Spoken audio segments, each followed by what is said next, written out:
Hello and welcome back on my YouTube channel, Parth Doshi, Learning by Doing. So this is the fourth video in the test automation series.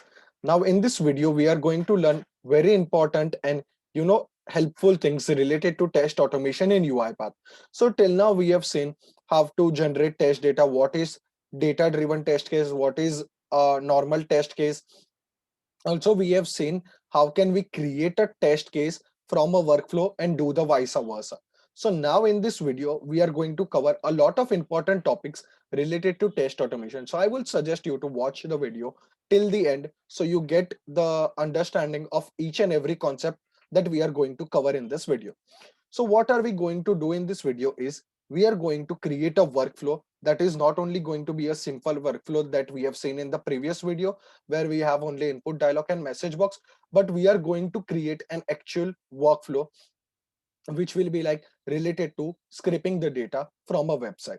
Now, what we will be doing is we will building that workflow and creating a test case of it, which we will give a meaningful name. Once we have created the test case, we are going to see how we can publish a test case to Orchestrator. Now, the test case that you publish wouldn't show in the packages that we add for the normal projects. There is a different category in the Orchestrator that we'll be seeing later in this video.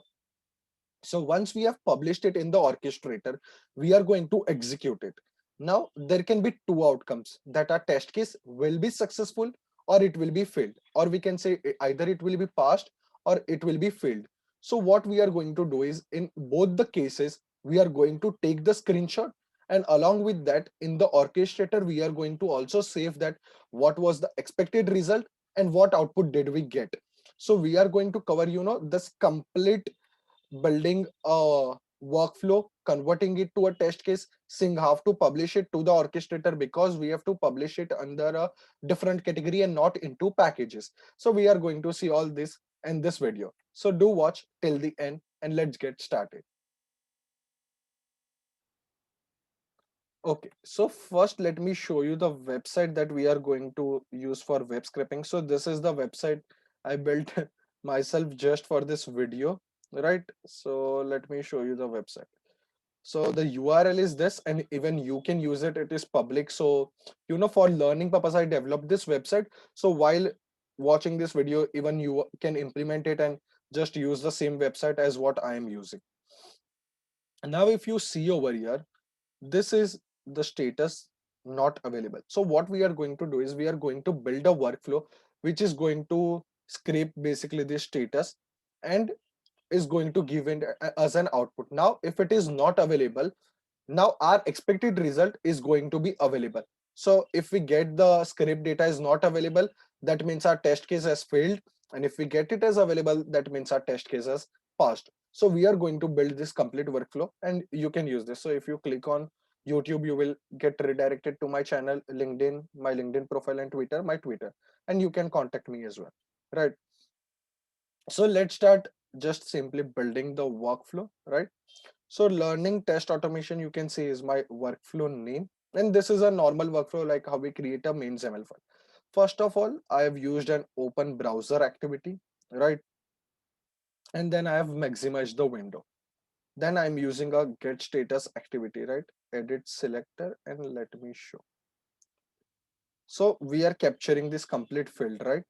And what we are doing is we are storing that data into the extracted data. So I hope till now it is very clear and simple that we are using the first step is open browser, the second one is maximizing the window, and third one is extracting the text. Now if you see, we are extracting the complete line. If you can see this complete line, current status one, right? So in that case, what we are doing is we are storing our extracted data into a variable called extracted data, and in the if condition I'm checking whether it contains not available. If it contains not available, then my status, which is going to be my output and the extracted result, I'm going to set it as not available, and if not, then I'm going to set it as available. So there can be a requirement wherein you know in a process we have to test this particular scenario as well. So this I'm just taking a small part of a big process, or this can be the actual process as well. And my status is my argument, because we are going to create a test case of this particular workflow. So whatever I want to be my output variables, or the extracted results, or the process results, that I'm going to keep it as an argument. So this is the very simple workflow that we have built, right? We have created a sequence in that we have open browser, which redirects us to the site, maximizing the window, extracting the data, and setting it as not available. Now what you need to do is to create a test case out of this. You need to right click this and click on create test case, right? Once you click on create test case, you will be asked to name a test case. So we have named it at TC001, test case 001. Now, while I have created the test case, what I will be saying is only this when sequence along with the workflow, and this given, and then will be empty, like there will be nothing within that sequences. So now we are going to add what we need to add in that particular sequence, and later we are going to see how will I publish it to the orchestrator and capture the screenshot, right? So if you see in given, I have expected data. Now what I want my result to be, or what I want my expected data to be, that is it should be available. Now available is basically this. I want my status either to be available to identify that the test case has passed and not failed. In when I have the workflow in which I've imported the argument status and stored it into a variable called extracted data.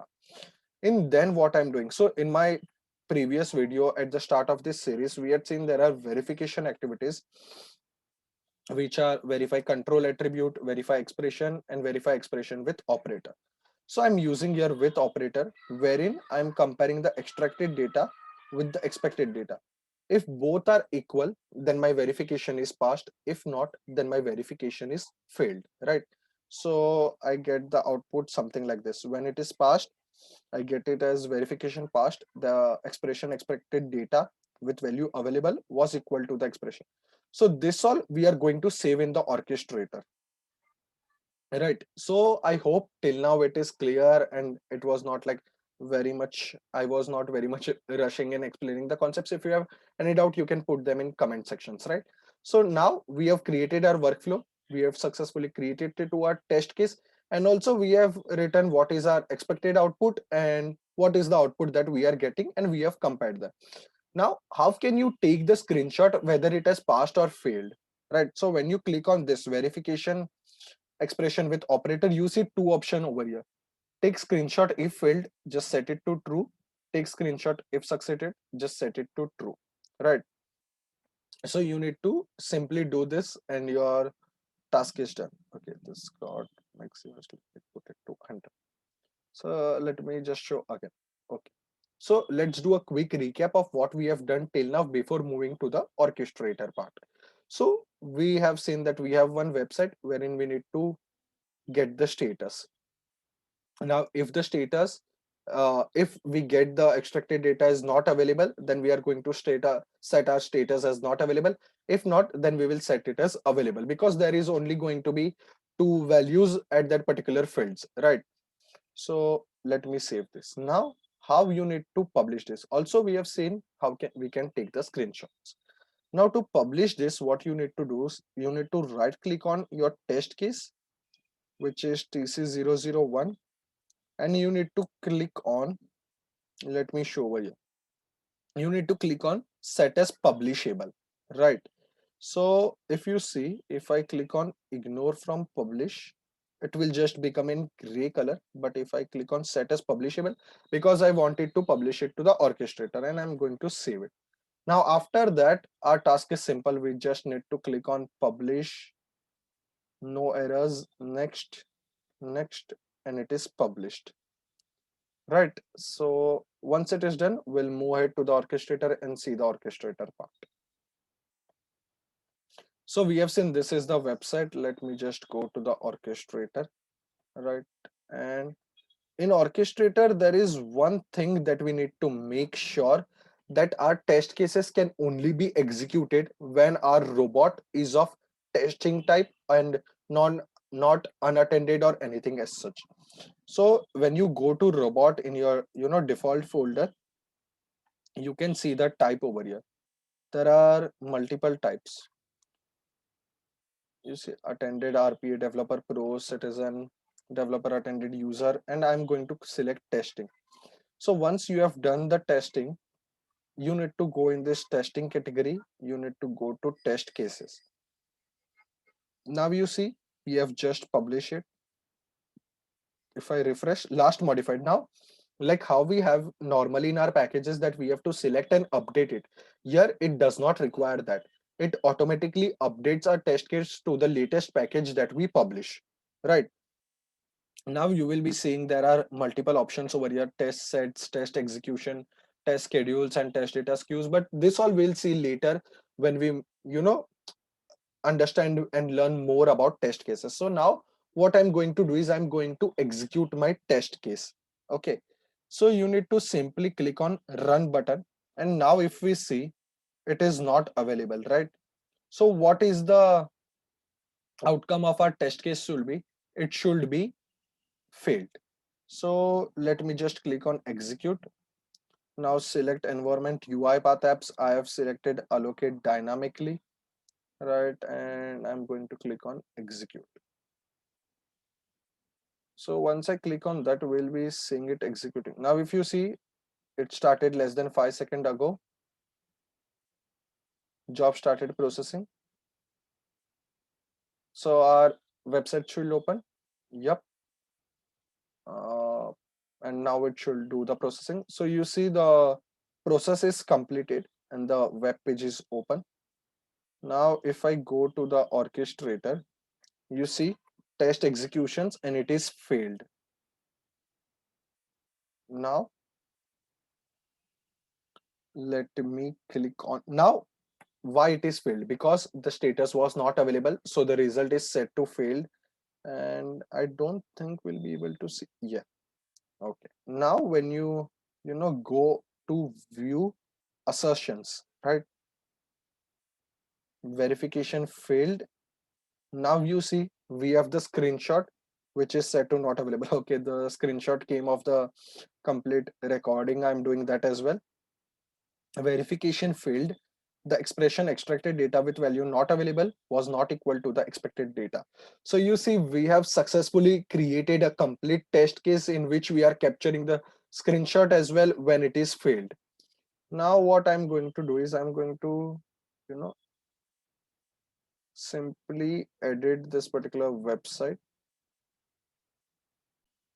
Okay, so I've changed the status now, and let's just directly execute from our orchestrator to see the outcome, right? And let me remove this. So it is not like, and also it depends completely on you whether you want to take the screenshot while failed only or succeeded. We can do both as well, like I showed you the options that we have in verify with operator. So I'm going to execute it again. I'm going to select environment and click on execute. So the execution has started, and now again the web page will open and the data will be extracted. Now you see current status is available. So after the execution is completed, we will be having succeeded and the respective status with that. Passed and click on view assertions.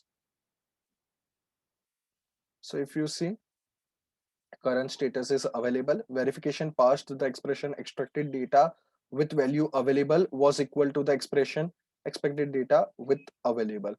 So this is how you can create a complete test case, and I hope this was very clear and the smooth explanation that you will able to understand each of the concepts that we have studied, how to publish it to the orchestrator, what is the robot type dependency, how to create a publishable test case, and many other things, how to take screenshot if it is failed or passed. So I hope you got a clear understanding, and you can, yes, definitely use this website for your own learning purpose. But this won't be changed because this is what I am editing manually. It is not coming, live data is not coming from anywhere. So if you are using at any XYZ time, whatever the status will be, you will be performing your executions according to that. So thank you so much for watching the complete video. I hope you understood each and every concept from the start, from creating the workflow to converting it to test case, publishing to orchestrator, changing the robot type, and then taking the screenshots on success or failure. So thank you so much for watching the complete video. Please do watch the previous video in the same series if you haven't already, and there will be more coming soon. Thank you.